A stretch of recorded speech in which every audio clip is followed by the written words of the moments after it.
청년 자산 형성 지원 사업은 청년층의 자립 기반 강화를 위한 정부의 주요 정책 중 하나입니다. 이 사업을 통해 청년들이 자산을 형성하고 경제적 자립을 달성할 수 있도록 지원하고 있습니다. 이번 발표에서는 현재 정책 운영 현황을 점검하고 향후 개선 방향을 모색하고자 합니다. 청년층은 사회 진입 과정에서 학자금 상환 부담, 소득 제약, 불안정 고용 확대 등 구조적 제약에 직면하고 있어 자산 축적 여력이 제한되고 있는 상황입니다. 이러한 구조적 제약으로 인해 청년층의 재무 건전성이 악화되고 있습니다. 현재 정부 부처별로 다양한 청년 자산 형성 지원 사업이 추진되고 있습니다. 금융위원회의 청년도약계좌, 고용노동부의 청년내일채용공제, 중소벤처기업부의 청년재직자 내일채용공제, 보건복지부의 청년내일저축계좌, 국방부의 장병내일준비적금 등이 대표적입니다. 2026년 청년자산형성 지원사업 예산은 전년 대비 41.4%, 9천억 원 증가한 3조 원으로 7천억 원의 신규 예산이 편성된 청년미래적금 도입과 1조 7천억 원의 예산이 편성된 장병내일준비적금 확대에 기인합니다.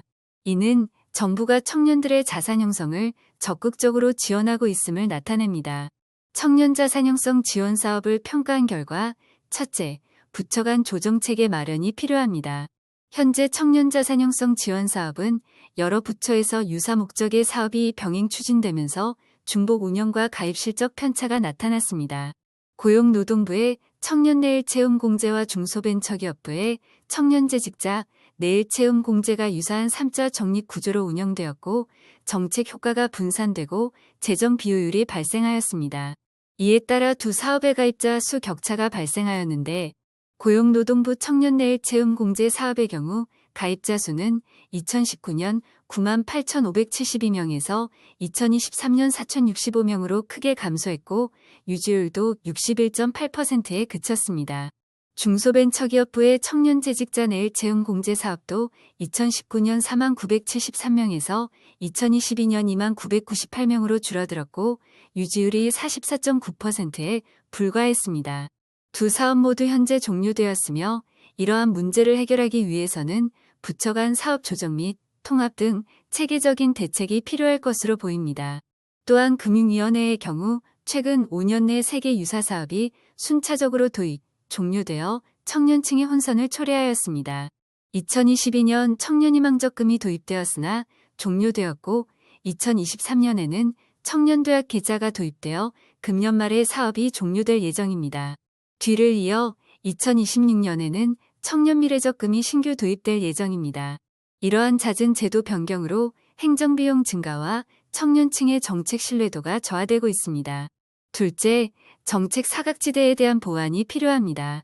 현행 청년자산 형성 지원 사업은 정규직, 상용직 등 전형적인 근로자 중심으로 설계되어 있습니다. 이로 인해 플랫폼 종사자, 프리랜서, 특수형태의 근로자 등 비전형 근로자의 제도 접근성과 자산 지원 기회가 부족한 상황입니다.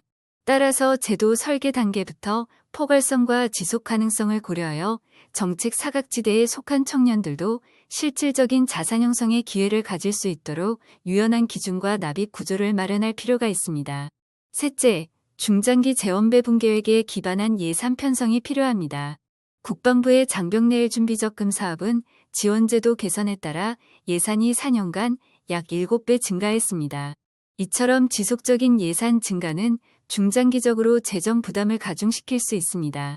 따라서 국방부는 단기적 예산 확대 국면 이후의 재정 여건과 병력 구조 변화를 고려하여 재정 건전성과 지속 가능성을 반영한 관리 체계를 구축할 필요가 있습니다.